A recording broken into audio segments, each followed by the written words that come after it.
Hello and welcome to everyone's favorite game show, Can Logic Help Me? Today's topic, buying printers or printer ink.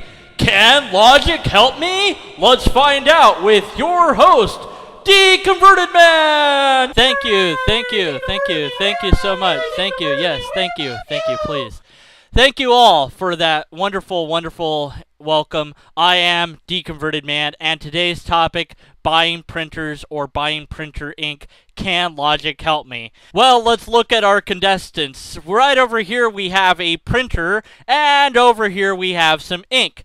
Now, what we'll notice about this printer is it's a brand new computer. Inside the box, everything except for the cord is included. Now, the cord is a one-time purchase of $20, maybe less, depending on where you shop around. But once you buy that cord, you never need to buy another cord because any cord can go into pretty much any printer. There's a few exceptions, but for the most part, it's a one-time deal, purchase, and it's done.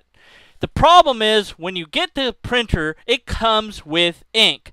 Now, that's not a problem, but it's a problem when you look at the cost of ink, which is exactly $2 less than the cost of the printer. Now, here's the dilemma. Why would I spend $2 less on ink when I could just buy a new printer? When I'm running out of ink, I could then sell the printer for any amount of money, as long as it's at least $2, and basically I've bought the ink.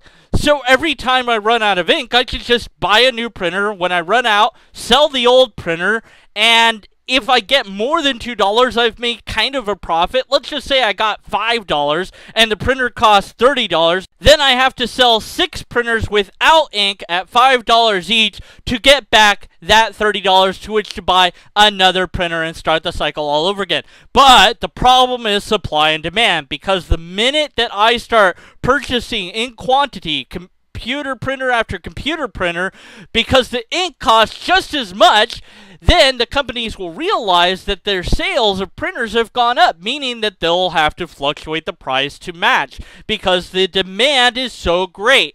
And so the printer will start costing more than the ink. And then when I start buying ink again and stop buying printers, then the price will go down. But then if I bought enough ink, then the price should come down, but it never does. Why is that? Because they want to screw you. The company hates you and they want to hurt your pocketbook. So it can't be that the ink costs that much money, because we know that it comes with the printer. So the ink has to cost like $2 to make, and if they're selling it to us for $28, that means they've made a lot of money. I don't know how much, I can't do the math anymore, but that's a lot of money. So logically, the supply and demand has to be less for the printers than it is for the ink. Or what it is they won't allow anyone but them to produce the ink, so you have to buy their ink. It's a monopoly on their ink. Everyone sells their own ink. They don't want anyone else in that. They won't allow anyone to sell ink for their printers, so they can set whatever insane cost they want for ink, and you'll have to spend it. But if the printer with ink costs less than the ink, or the same amount, then why would you not get the printer with the ink every single time and then try to sell the printer? But the problem is, again, eventually there's going to be so many printers without ink out there trying to be sold that nobody will want to buy them. Everybody will literally already own a printer, but nobody will have ink. And that will be really bad. So either they'll stop making printers that come with ink, or the ink prices will go so high that nobody will be able to afford the ink, and you might as well give up, and I don't know what to do at that point. So our contestants have beat each other. They have won. The companies that make these have beat us. So the answer to this question, can Logic help me, is no, it can't in this situation. You're screwed. There's no way out.